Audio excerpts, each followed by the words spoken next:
Hello दोस्तों, नमस्कार। आज का जो महत्वपूर्ण टॉपिक है वो क्या है? विलयन या सॉल्यूशन। देखिए, क्या होता है विलयन या क्या होता है सॉल्यूशन दोस्तों, इसी पे हम चलेंगे डिटेल्स। अगर देखा जाए ना, परिभाषा की बात करें तो सीधे से हम क्या बोलते हैं?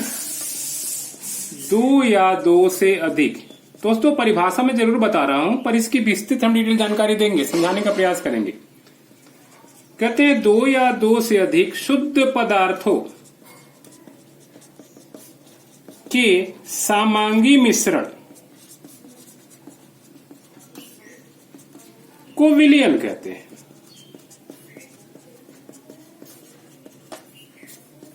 अगर दो या दो से अधिक क्या है? शुद्ध पदार्थ है, उनका अगर समांगी मिश्रण है, होमोजीनस मिक्सचर, होमोजीनस मिक्सचर अगर है तो हम क्या कहेंगे? उसको विलयन कहेंगे। अब दोस्तों यहां पे एक सवाल उठता है कि ये समांगी मिश्रण क्या है, होमोजीनस मिक्सचर क्या है? देखिए, मिश्रण आप दो तरह से जान रहे होंगे, एक समांगी होता है, दूसरा जाने होंगे कैसा? विषमांगी होता है,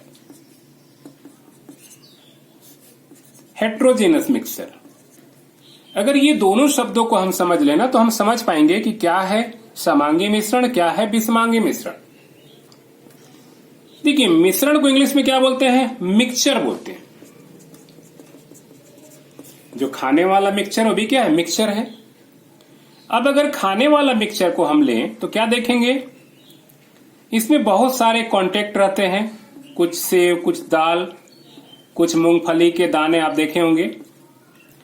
अगर इनको बारीक रूप से देखेंगे तो क्या दिखाई देगा कि कहीं पे सेव दाल की मात्रा ज्यादा होगी, कहीं पे कह सकते हैं उसमें किशमिश होगी, एक दो पीस होगी, धनिया होगा, एक दो पीस होगा।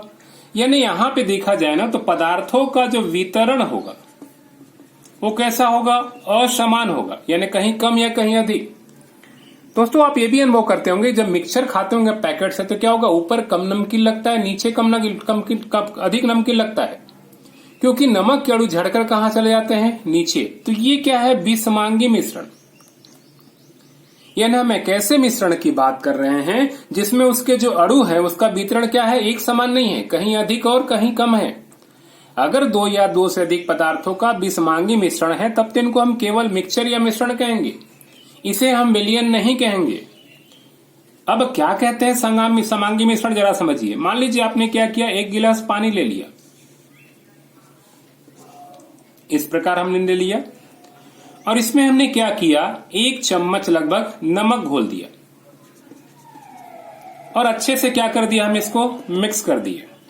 दोस्तों अनुभव करिए, इस जगह से भी आप चम्मच से नमक का पानी चखेंगे तो नमकीन स्वाद लगेगा। इस जगह से भी, किसी भी जगह से, यानी इस विलयन में से या नमक के घोल में से आप कहीं से भी क्या करेंगे? चम्मच से पानी लेकर के चखेंगे तो क्या होगा? यहां भी जो स्वाद होगा यहां भी वही स्वाद होगा, यहां भी वही स्वाद होगा, यहां भी वही स्वाद होगा। एक गिलास क्या, एक बाल्टी में भी अगर पानी घोरे ना तो क्या होगा? आपको हर जगह उस नमक का स्वाद क्या मिलेगा? समान मिलेगा, कहीं अधिक कहीं कम नहीं मिलेगा। जैसे यहां क्या था? मिक्सचर के पैकेट में था, ऊपर क्या था? कम नमकीन था, नीचे अधिक नमकीन था। कभी एक, अगर हम क्या कर रहे हैं, मुट्ठी से खा रहे हैं तो किसी मुट्ठी में 2 किशमिश चला गया, किसी मुट्ठी में 6 किशमिश जा रहा है, तो यहाँ वितरण कैसा था? असमान था। लेकिन जब यहाँ सभी जगह क्या है? स्वाद एक जैसा लग रहा है, इसका मतलब कैसा है? यहाँ पे जो अणुओं का वितरण या पदार्थों का वितरण बिल्कुल कैसा है? समान है या एक समान है। ऐसे मिश्रण को ही दोस्तों हम क्या कहते हैं? समांगी मिश्रण कहते हैं। और इसी समांगी मिश्रण का ही दूसरा नाम क्या है? विलयन। एक सवाल यहां उठता है, देखिए हमने यहां मिश्रण क्या देखा? ठोस का देखा, जबकि यहां कैसा? हमने द्रव और ठोस का देखा। अब ये सवाल उठता है कि जो समांगी मिश्रण होगा उसको अगर हम विलयन कह रहे हैं तो विलयन किस अवस्था में हो सकता है? क्या विलयन ठोस अवस्था में भी हो सकता है क्या विलयन गैस अवस्था में भी हो सकता है क्या? और विलयन क्या द्रव अवस्था में भी हो सकता है क्या? जनरली लोगों का मेंटेलिटी होता है कि विलयन केवल क्या होता है? द्रव अवस्था में होता है। ऐसा नहीं दोस्तों, विलयन ठोस भी हो सकता है, विलयन गैस भी हो सकता है, विलयन द्रव भी हो सकता है। शर्त क्या है? जो भी समांगी मिश्रण होगा उसी समांगी मिश्रण को हम क्या कहेंगे? विलयन कहेंगे। जरा समझिए, हम लोग जानते हैं किसके बारे में? पीतल के बारे में, पता होगा सबको। पीतल। पीतल क्या है? मिश्र धातु या एलॉय है। किससे किससे मिलके बना है? तो देखिए, पीतल के लिए आप लोग कोड बहुत पढ़े होंगे, पीताजी, मतलब पी से पीतल और ता से क्या? तांबा, और जी से कैसा? जिंक। ये तांबा और जिंक का मिश्रण है। लगभग इसमें 80% तांबा होता है और 20% क्या होता है? जिंक होता है। ये रेशियो या अनुपात होता है। ये एलॉय या जो मिश्र धातु है, बनवो करिए पीतल। अब पीतल का अगर पात्र आपके सामने थमा दिया जाए तो उसमें तांबा और जिंक को आप अलग नहीं कर सकते हैं, क्योंकि वहां तांबा और जिंक के अणुओं का वितरण एक समान है। तो पीतल भी कह सकते हैं तांबा और जिंक का कैसा है? समांगी मिश्रण है ना। तो हम कह सकते हैं क्या कि पीतल भी क्या है? एक विलयन है। देखिए दोस्तों, अगर ठोसों का मिश्रण हो, द्रवों का मिश्रण हो, गैसों का मिश्रण है, शर्त यही कहता है कि अगर वह समांगी मिश्रण है तो क्या कहलाएगा? विलयन कहलाएगा। तो विलयन ठोस, द्रव और गैस। अगर दोस्तों किताब को फॉलो करेंगे तो देखिएगा वहां अवस्था के आधार पर विलयन आपको 9 प्रकार का दिया होगा, है ना, कि उसमें ठोस वाले विलयन कैसे होंगे? ठोस वाले विलयन, द्रव वाले विलयन और गैस वाले विलयन। ठोस वाले विलयन 3 प्रकार के, द्रव वाले विलयन भी 3 प्रकार के, और गैस वाले विलयन भी कैसा? 3 प्रकार के। तो दोस्तों, विलयन की क्या परिभाषा है, मैं उम्मीद करता हूं कि आपको पूरी तरह से स्पष्ट रूप से समझ में आ गया होगा। दोस्तों, अब ये जानने का प्रयास करते हैं कि विलयन के कौन कौन से घटक होते हैं। देखिए दोस्तों, विलयन के 2 ही घटक सुने होंगे आप लोग, कैसा? विलेय, सॉल्यूट, और दूसरा कैसा? विलायक, सॉल्वेंट। अभी हमने क्या किया था? नमक का घोल बनाया था। तो आप कह सकते हैं कि नमक के घोल में क्या है? नमक सॉल्यूट या कैसा है? विलेय है। ठीक है। और अगर बात करें हमने जल में घोला था तो जल यहां पे कैसा होगा? विलायक या सॉल्वेंट है। क्या इतना कहना आसान है? सरल है? यहां तो समझ में आ जा रहा है। अब जरा हम बात करें, अब यहां पे तय करिए दोस्तों, अगर क्या है? दूध है और पानी है। दूध और पानी का मिश्रण भी कैसा होगा? समांगी मिश्रण या होमोजिनस क्या होगा? मिक्सचर होगा। और ये भी क्या होगा? विलयन होगा। अब सवाल है कि दूध और पानी में कौन विलेय होगा और कौन विलायक होगा। यहां पे थोड़ा सा तय करने में आपको दिक्कत हो सकता है। यहां तो बिल्कुल समझ में आ रहा था कि पानी में नमक घुला। अब यहां यह समझना है कि दूध में पानी घुल रहा है कि पानी में दूध घुल रहा है। देखिए दोस्तों, अब इसमें तय कैसे करें कि कौन विलेय होगा और कौन विलायक होगा। देखिए, यहां निर्भर करता है कि किसकी मात्रा कम है। देखिए दोस्तों, जिसकी मात्रा कम होगी ना, वही यहां कैसा होगा? विलेय होगा। और जिसकी मात्रा क्या होगी? यहां पे अधिक होगी, वह यहां पे कैसा है? विलायक है। अगर 1 लीटर पानी में अगर क्या है? 3 लीटर दूध, 30 मिलीलीटर दूध डला हो, अगर 1 लीटर पानी में अगर 30 मिलीलीटर दूध डला हो, है ना, तो हम कहेंगे पानी विलायक है, दूध कैसा है? विलेय है। लेकिन अगर मान लो 2 लीटर अगर दूध है और उस 2 लीटर दूध में मान लीजिए क्या है? 500 मिलीलीटर पानी मिला दिए, तो हम क्या कहेंगे? यहां पे दूध की मात्रा अधिक है, तो यहां क्या होगा? दूध की अधिक मात्रा विलायक या सॉल्वेंट कहलाएगा, और यहां पानी की कम मात्रा क्या कहलाएगी? विलेय की मात्रा कहलाएगी। देखिए, इसी के आधार पर इनकी क्या कह सकते हैं? परिभाषा बनता है। तो किसे कहते हैं विलेय दोस्तों? तो हम कह सकते हैं कि विलयन का वह घटक जो कम मात्रा में उपस्थित हो। विलयन का वह घटक जो कम मात्रा में उपस्थित हो, उसे क्या कहेंगे? हम विलेय कहेंगे। ठीक है। हम ऐसा कह सकते हैं कि यह विलेय के कण जो होते हैं विलायक में क्या होते हैं? वितरित रहते हैं। और विलायक की परिभाषा क्या कर सकते हैं हम? तो लिख सकते हैं विलयन का वह घटक जो अधिक मात्रा में उपस्थित होता है, उसे हम क्या कहेंगे? विलायक कहते हैं या सॉल्वेंट कहते हैं ना। इसमें भी कह सकते हैं कि इस विलायक या सॉल्वेंट में जो होते हैं विलेय या सॉल्वेंट के जो सॉल्यूट के जो अणु होते हैं वो क्या रहते हैं? वितरित रहते हैं। ये वितरित होते हैं, ध्यान रखिएगा ना, ये वितरित क्या है? होते हैं। और इसमें क्या होगा? वितरित रहते हैं। एक तरह से ये घुलते हैं और ये क्या है? घोलता है, ऐसा समझ सकते हैं।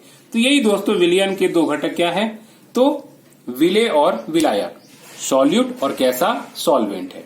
चलिए आगे चलते हैं, कहां? विलयनों के प्रकार की ओर। देखिए दोस्तों, अगर हम विलयन के प्रकार की बात करें ना, तो विलयन का प्रकार 2 आधारों पे करते हैं। एक तो किस पे आधार पे करते हैं, विलेय तथा विलायक की अवस्था के आधार पर। ध्यान रखिएगा दोस्तों, इसके आधार पे विलयन जो होते हैं ना वो 9 प्रकार के होते हैं। और जो दूसरा होगा वो कैसा होगा, तो दूसरा ध्यान रखिएगा विलयन की सांद्रता के आधार पे होता है।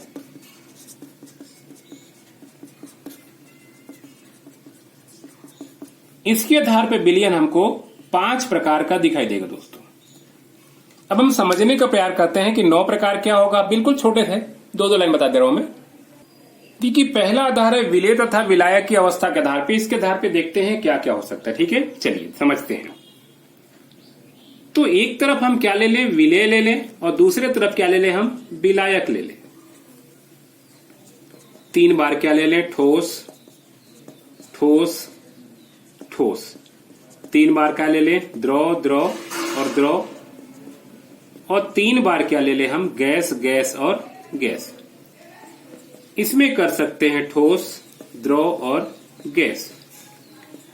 सेम वही करना है, ठोस, द्रव और कैसा, गैस। इधर भी करेंगे हम ठोस, द्रव और कैसा, गैस। देखिए 9 प्रकार का बन जाएगा। पहला करें ठोस में ठोस का विलयन, मतलब विलायक भी ठोस होगा, विलेय भी ठोस होगा। अभी पीतल जैसे बताया था, पीतल में क्या होता है, कॉपर 80% होता है और जिंक होता है कितना, 20%। तो यहाँ विलायक क्या हो जाएगा, तांबा हो जाएगा, ये भी ठोस है। और विलेय क्या है, जिंक, ये भी ठोस होगा। अब द्रव में ठोस तो नमक का घोल है ना। वैसे क्या है, गैस में ठोस घुला हो, धुआं, धुआं में क्या होता है, गैस होता है ना, हवा, उसमें क्या होता है, ठोस मतलब कार्बन के गुण होते हैं। अब कह रहे हैं ठोस में द्रव घुला हो, किसमें, ठोस में द्रव घुला हो। ठोस की मात्रा यहाँ पे क्या होगी, अधिक, और द्रव की मात्रा कैसा होगा, बिल्कुल कम। टूथपेस्ट आपका जेली देख सकते हैं, टूथपेस्ट वगैरह में क्या होता है, सॉलिड चीज ज्यादा होता है और लिक्विड बहुत कम होता है। द्रव में द्रव, दूध और पानी देख सकते हैं, नींबू पानी भी देख सकते हैं, ये सारे हो गए, है ना।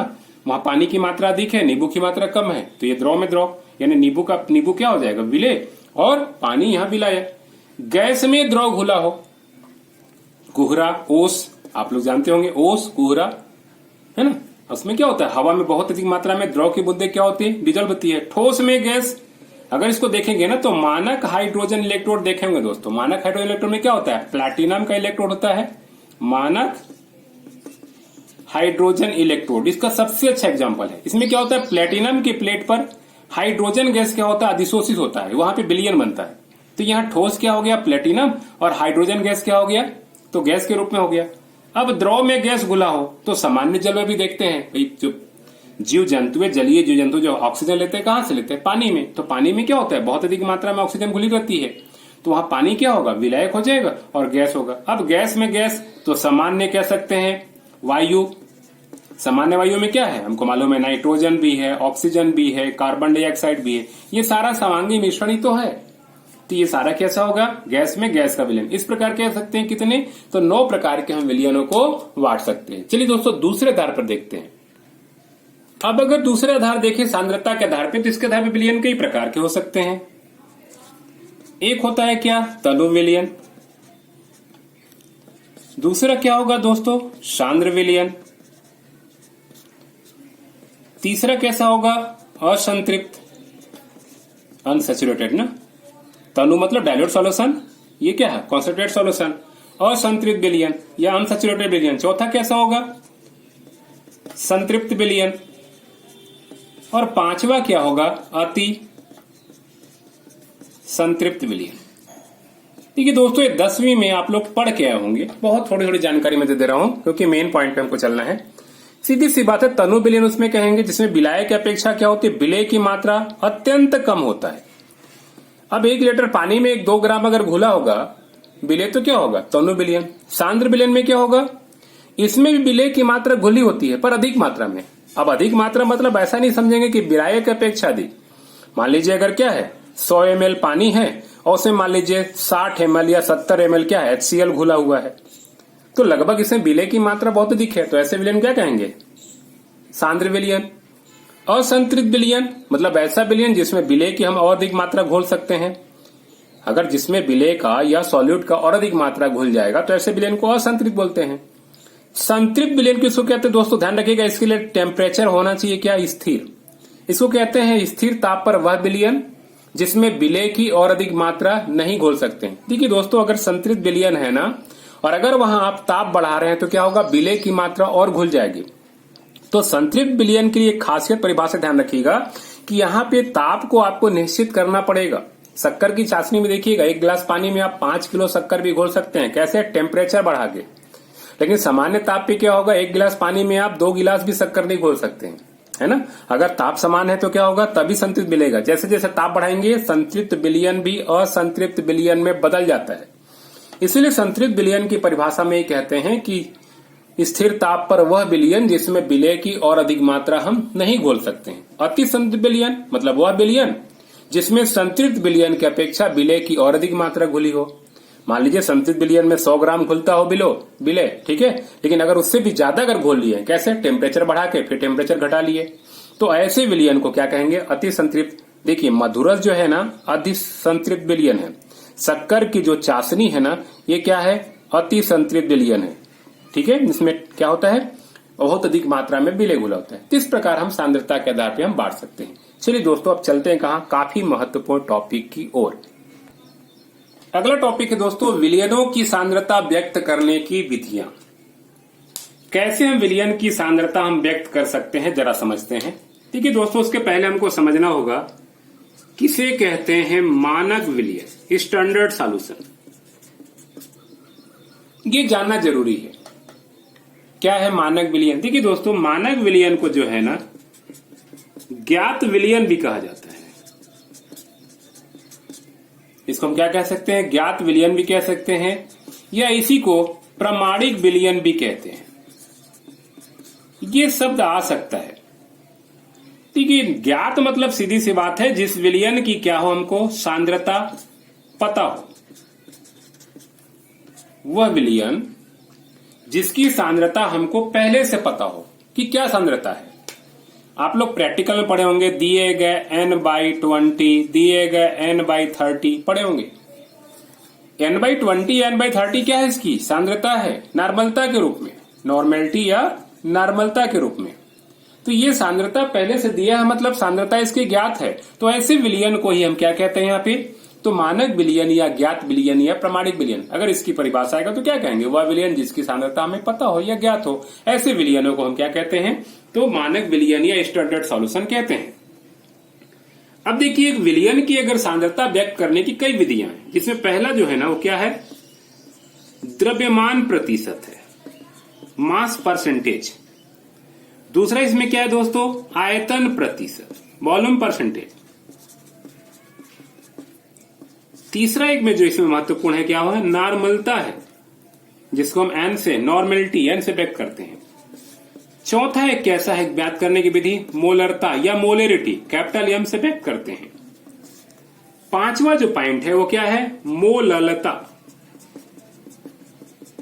जिसको हम स्मॉल एम से व्यक्त करते हैं।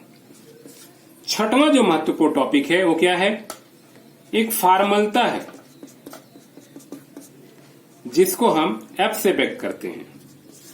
सातवां जो है एक महत्वपूर्ण टॉपिक है वो क्या है, मोल प्रभाज, मोल फ्रैक्शन, जिसको हम एक्स से व्यक्त करते हैं। और एक आठवां जो है जिसको बोलते हैं क्या हम, पार्ट्स पर मिलियन, शॉर्ट फॉर्म में बोलते हैं क्या, पीपीएम। ठीक है दोस्तों, ये सारे क्या है, पॉइंट्स है। हम एक एक के बारे में थोड़ी थोड़ी जानकारी लेंगे। क्या है, चलिए दोस्तों देखते हैं। पहला क्या है, द्रव्यमान प्रतिशत। देखिए द्रव्यमान प्रतिशत में क्या है ना, हम किसके अनुसार चलेंगे, विलयन के द्रव्यमान के अनुसार ही चलना है। अब मान लीजिए कोई विलयन है जिसका द्रव्यमान कितना है, 2 किलोग्राम है, ठीक है। अब मान लेते हैं इसमें जो विलेय है वो विलेय कितना है, 180 ग्राम है। अगर 2 किलोग्राम मतलब कितना हो जाएगा, ये 2000 ग्राम मान सकते हैं। उस 2000 2 किलोग्राम मतलब 2000 ग्राम, उसमें से अगर 180 ग्राम विलेय है तो बाकी विलायक कितना होगा? तो विलायक जो होगा 180 घटा लीजिए, यानी कितना होगा यहां पे? 1820 ग्राम होगा, है ना। अब इस क्या करिए, विलयन को 100 भागों में बांटिए। कितने भाग में बांटेंगे हम? 100 भाग। तो एक भाग बराबर कितना हो जाएगा यहां पे? 20 ग्राम। अब देखिए दोस्तों, एक भाग बराबर 20 ग्राम, यानी 20 ग्राम बराबर एक भाग है, तो 180 में 20 से भाग देंगे तो कितना होगा? तो 180 भागित 20 कितना होगा? 20 नवा 180, 9 भाग। तो हम कहेंगे क्या, ये विलयन का जो द्रव्यमान प्रतिशत है वो बराबर कितना है? 9%। बस यही निकालने का तरीका है। किसी भी विलयन में द्रव्यमान के अनुसार विलयन के 100 भागों में जितना भाग विलेय का घुला होगा, जितना भाग विलेय का घुला होगा, वही भाग उस विलयन का क्या कहलाता है? द्रव्यमान प्रतिशत कहलाता है। आपने क्या देखा इस विलयन में? विलेय का 180 ग्राम या पूरे विलयन का केवल 9 भाग घुला है, इसीलिए कहेंगे इस विलयन का क्या है? द्रव्यमान प्रतिशत 9% है। ठीक है। अब देखिए, तो डायरेक्ट बात हुई, परिभाषा की बात हुई। अब किस सूत्र के द्वारा हम व्यक्त कर सकते हैं? देखिए, विलयन का द्रव्यमान प्रतिशत का ऐसे निकालने का सूत्र है, तो ये कहलाता है विलयन का द्रव्यमान प्रतिशत बराबर, कहता है क्या?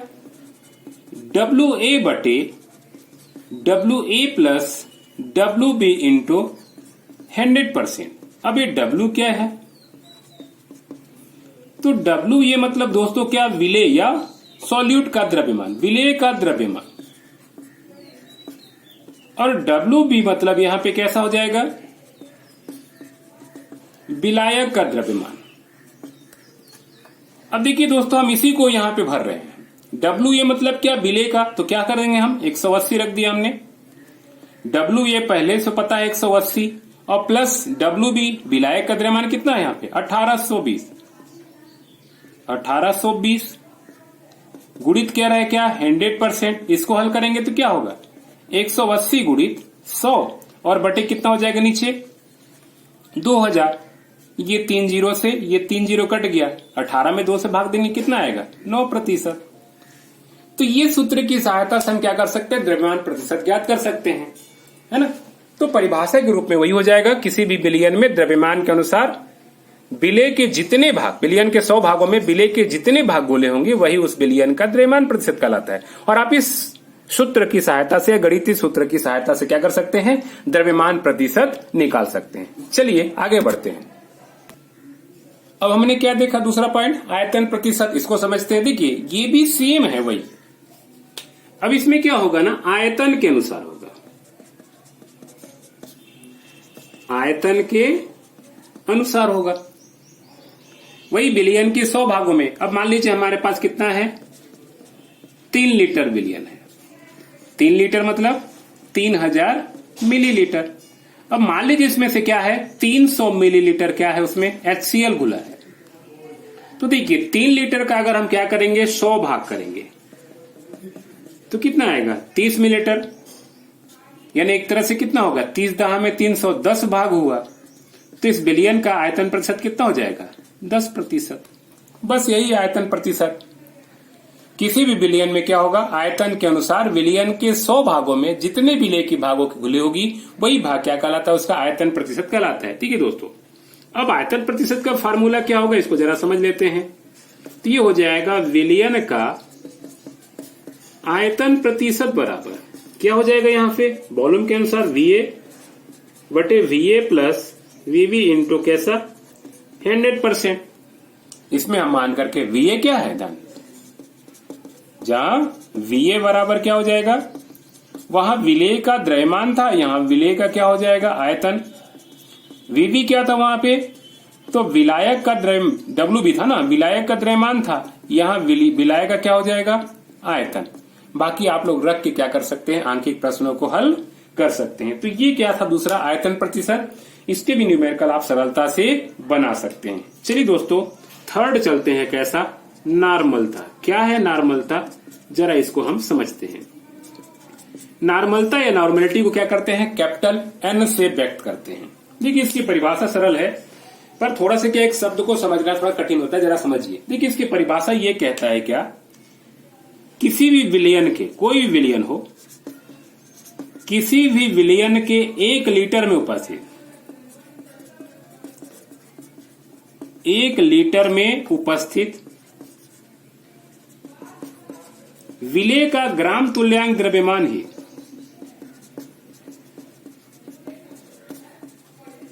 विलेय का ग्राम तुल्यांक द्रव्यमान ही उस विलयन की नॉर्मलता कहलाती है, या नॉर्मेलिटी कहलाती है। या ऐसा भी कह सकते हो कि किसी भी विलयन के 1 लीटर में जितना विलेय का ग्राम तुल्यांक द्रव्यमान घुला होगा, जितना ग्राम तुल्यांक, अगर 5 ग्राम तुल्यांक द्रव्यमान घुला होगा तो क्या कहेंगे, नॉर्मलता 5N होगा। देखिए इसकी नॉर्मलता वैसी करेंगे 5N, 10N या N/20 लिख सकते हैं। N/20 मतलब 1/20N, ये उसकी नॉर्मलता कहलाएगी। ये है नॉर्मलता की परिभाषा। चलिए अब देखेंगे कि नॉर्मलता को हम किस सूत्र के द्वारा व्यक्त करते हैं और कैसे गणितीय प्रश्नों को हल करते हैं, जरा समझते हैं। देखिए सूत्र कहता है, सूत्र कहता है विलयन की नॉर्मलता बराबर, ये कहता है क्या, विलेय का द्रव्यमान गुणित 1000 और बटे कहता है क्या, विलेय का ग्राम तुल्यांक द्रव्यमान।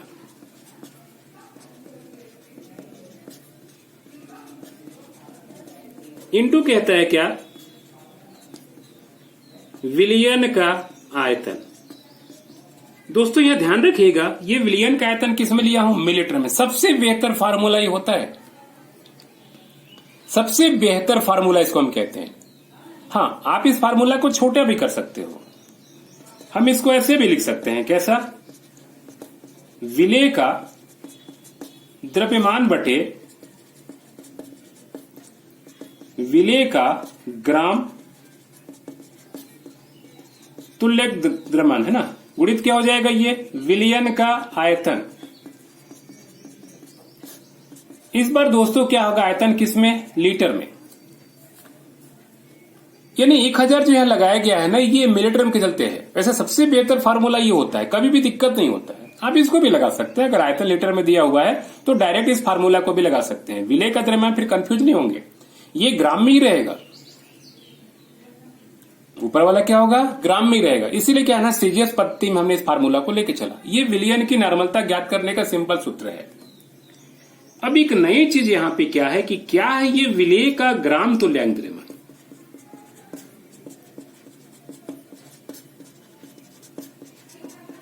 अगर ये विलेय का ग्राम तुल्यांक द्रव्यमान अगर नहीं जानेंगे दोस्तों, फिर नॉर्मलता हमारे निकालने क्या होगा, बिल्कुल कठिनाई होगी।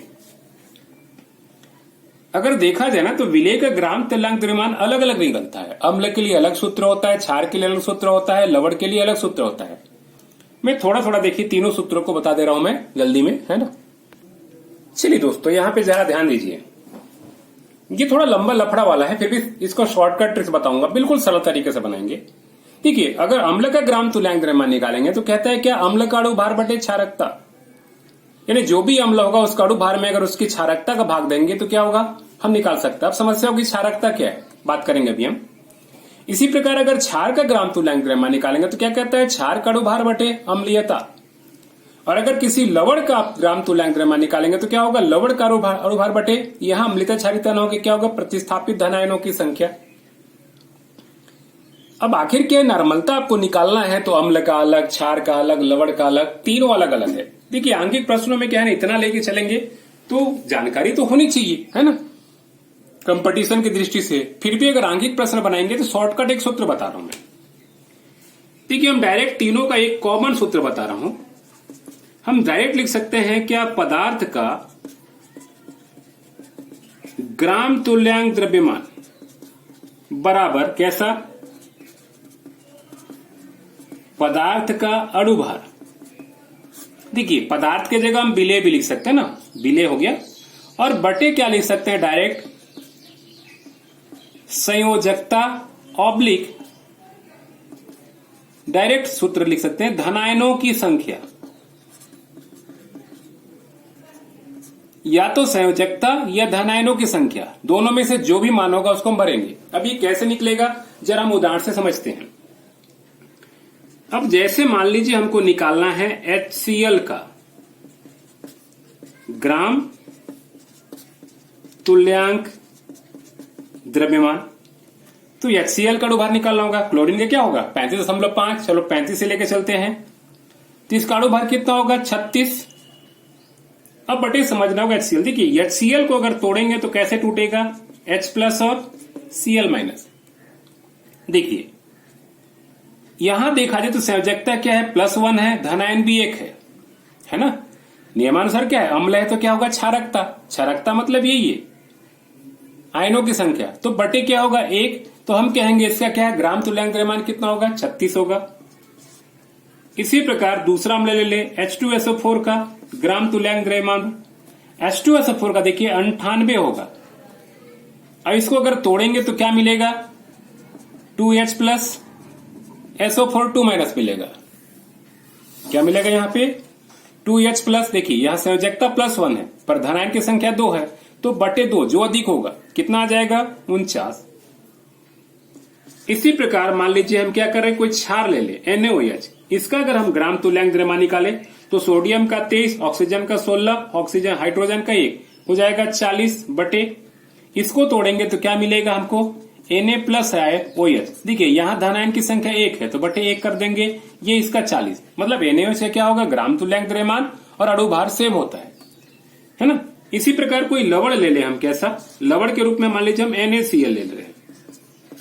अगर NaCl का हम ग्राम तुल्यांक, तो सोडियम का होता है 23, क्लोरीन का 35, कितना हो जाएगा 23 और 35 जोड़ लीजिए तो ये हो जाएगा कितना 58 बटे 1 इन होगा 23 35 5 3 8 3 2 5 58।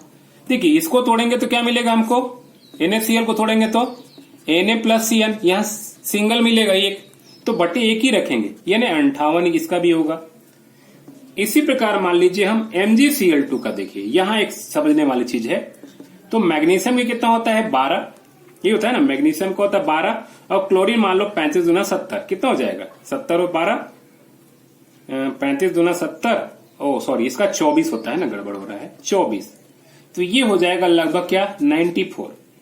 देखिए MgCl2 को तोड़ेंगे तो कैसे टूटेगा, ऐसे टूटेगा Mg2 प्लस 2Cl-। देखिए यहां क्या है संयोजकता 2 है, Mg प्लस एक ही है लेकिन यह संयोजकता 2 है, तो देखिए दोस्तों जो अधिक होगा वो रखेंगे, 2 रखेंगे तो कितना होगा 94, तो 2 चौके 8 2 सत्ते 14, ये क्या होगा इसका ग्राम तुल्यांक द्रव्यमान। तो इस प्रकार हम क्या कर सकते हैं ग्राम तुल्यांक द्रव्यमान निकाल सकते हैं ना। Mg2 ये 2 प्लस हमने क्या किया यहाँ पे रखा, ठीक है, ये क्या है इसका कह सकते हैं हम ग्राम तुल्यांक द्रव्यमान निकालने का तरीका है। इस तरह से हम क्या है किसी भी पदार्थ का, इस सबसे शॉर्टकट सूत्र ध्यान रखिएगा दोस्तों, ये ग्राम तुल्यांक द्रव्यमान का, इस सूत्र की सहायता से आप किसी भी पदार्थ की सरलता से क्या कर सकते हैं ग्राम तुल्यांक द्रव्यमान निकाल सकते हैं, है ना। हालांकि आपको जानकारी सूत्र होना चाहिए क्या है अम्लीयता क्या है क्षारीयता। तो देखिए अम्लीयता क्षारीयता क्या है, वही धनायन H+Cl है ना, और उसमें क्या OH- ये है, H+ मतलब क्या हो गया यहाँ पे क्षारीयता हो जाएगा, और OH- मतलब क्या हो गया वहां पे अम्लीयता हो जाएगा, है ना। तो अम्लीयता मतलब क्या हो जाएगा अम्ल है ना, अम्ल का अम्लीयता कह सकते हैं, उल्टा चलता है ना, क्षार में क्या है अम्लियता चलता है, तो क्षार में क्या है NaOH, OH मतलब क्षारीयता अम्लीयता, ठीक है, और H+ मतलब क्या हो गया क्षारीयता। खैर चलिए ये ध्यान रखिएगा, शॉर्टकट अगर सूत्र आपको पता है तो आप सरलता से क्या कर सकते हैं ज्ञात कर सकते हैं। चलिए इसका एक आंकिक प्रश्न देखते हैं कैसे बनता है, जरा देखें हम। देखिए दोस्तों आपके समक्ष एक सवाल है नॉर्मलता का, कह रहे 40 ग्राम NaOH को जल में घोलकर 200 मीटर विलयन तैयार किया जाता है, विलयन की क्या करिए नॉर्मलता ज्ञात करिए। सेम हो जाएगा, चलिए इसको मैं क्या कर दे रहा हूँ 80 कर दे रहा हूँ ना, इसको 80 कर दे रहा हूँ, सुविधा होगी, क्योंकि 40-40 इसका अणुभार भी होता है, दिक्कत होगा कि कहाँ का है ना। 80 ग्राम NaOH को जल में घोलकर क्या करते हैं 200 मीटर विलयन तैयार किया जाता है, विलयन की नॉर्मलता ज्ञात कीजिए। कैसे ज्ञात करेंगे जरा समझिए, बहुत ईजी है दोस्तों। तो देखिए सबसे पहले क्या क्या दिया है इसको हम लिख लें, देखिए हल कर रहे हैं हम, दिया है क्या दिया है यहाँ पे NaOH क्या होगा विलय होगा, तो NaOH का देखिए द्रव्यमान दिया है, कितना दिया है 80 ग्राम, इसको 80 ग्राम लेकर चल रहे हैं। विलयन का आयतन दिया है, विलयन का आयतन दिया है, कितना दिया है 200 मिलीलीटर। चलिए सीधे हम क्या करेंगे सूत्र लगा देंगे, हम जानते हैं कि क्या कहता है सूत्र, विलयन की नॉर्मलता बराबर, देखिए दोस्तों वहां क्या देखे थे आप, विलय का द्रव्यमान देखे थे। देखिए विलय के रूप में क्या हमको पता हो चुका है, तो विलय न लिख के हम क्या लिखेंगे यहाँ पे, NaOH का द्रव्यमान गुणित 1000 और बटे क्या हो जाएगा, NaOH का ग्राम तुल्यांक द्रव्यमान और गुणित क्या हो जाएगा यहाँ पे, विलयन का आयतन, किसमें, ml में 1000 लगा चुके हैं। देखिए अब ये निकालेंगे, सीधी सी की बात है, NaOH का ग्राम तुल्यांक द्रव्यमान, तो क्या लिख देंगे, चूंकि NaOH का ग्राम तुल्यांक द्रव्यमान बराबर क्या हो जाएगा यहाँ पे, NaOH का अणुभार बटे हम डायरेक्ट करते रहे केवल क्या, संयोजकता, अणुभार कितना है 40 होता है इसका, बटे 1 बराबर 40। बस सीधी सी बात है दोस्तों, क्या करें हम इसका मान रख दें, तो अब सीधी सी बात क्या हो जाएगा यहाँ पे, विलयन की नॉर्मलता, NaOH का द्रव्यमान कितना दिया हुआ है 80 है ना, यहाँ पे 80 हमने रख दिया, गुणित कितना हो जाएगा 1000 और बटे क्या था, NaOH का ग्राम तुल्यांक द्रव्यमान आ चुका है 40। देखिए इसीलिए हमने क्या किया ना, 40 को बदला, नहीं तो कंफ्यूज होंगे, इसीलिए 40 को 80 किया था कि ये भी 40 होता है, ये भी 40 होता है। गुणित कितना हो जाएगा यहाँ पे, विलयन का आयतन कितना है 200, मात्रक होता है n, बस क्या है 3 0 से 3 0 कट जाएगा, ऊपर क्या हो जाएगा, सीधी सी बात है 8 आ जाएगा, नीचे भी क्या होगा 8, बराबर क्या आ गया 1 n।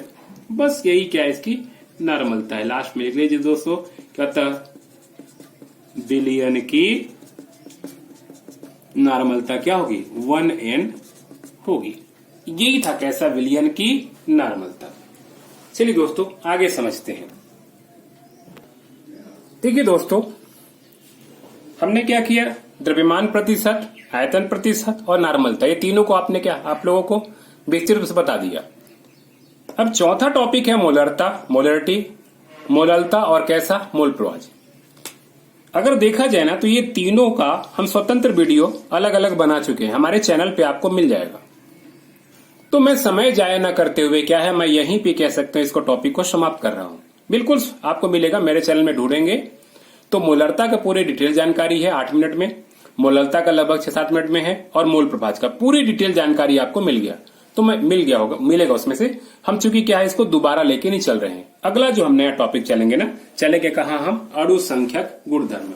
क्या क्या अणु संख्यक गुणधर्म है जरा देखते हैं। तो अगला टॉपिक मेन हमारा क्या है, विलयन का अणु संख्यक गुणधर्म। तो दोस्तों क्या है विलयनों के अणु संख्यक गुणधर्म, इसके बारे में डिटेल जानकारी और कौन कौन से प्रमुख है। इसमें देखिए 4 है, वासुदाब में अपेक्षिक अवनमन, क्वथनांक में उन्नयन, हिमांक में अवनमन और पराशरदाम। दोस्तों ये अणु संख्यक गुणधर्म क्या है और ये चारों टॉपिक की जो पूरी डिटेल होगी जानकारी, ये नेक्स्ट वीडियो में आप लोग को प्रदान करूंगा। तो आप लोग बिल्कुल अगले वीडियो की ओर तैयार रहेंगे, जल्द ही आपकी दूसरी वीडियो मिलेगी। उम्मीद है दोस्तों आज तक की जितनी भी जानकारी होगी वो पूरी तरह से पसंद आई होगी। दोस्तों अगर जो चैनल को सब्सक्राइब नहीं करे होंगे प्लीज सब्सक्राइब कर लेंगे, और अगर वीडियो अच्छी लगी होगी तो दोस्तों तक जरूर शेयर करेंगे। ओके, थैंक यू, धन्यवाद।